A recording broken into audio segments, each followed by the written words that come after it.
জিমে আরও একটা যে জিনিস লোকেরা ভুল করে, বেল্ট ইউজ। তারা কি করে, 10 কেজি 5 কেজি করার সময় তারা বেল্ট এরকমভাবে তারা ইউজ করছে, তারা বেল্ট পরে তারা এক্সারসাইজ করছে, সেটা ল্যাট পুল ডাউন হোক বা বাইসেপ করার হোক বা স্কোয়াড হোক, তারা বেল্ট পরে ইউজ করছে সাপোর্ট হয় যাতে কোমরটা সাপোর্ট থাকে।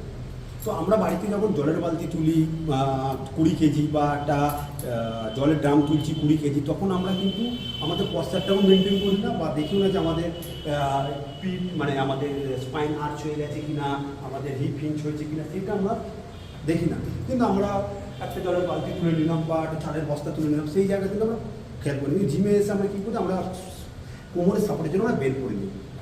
তো আমাদের ন্যাচারাল বেল্ট আছে ট্রান্সভার্স অ্যাবডোমিনাল, তো এইটাকে আমাদের স্ট্রং করতে হবে। Core exercise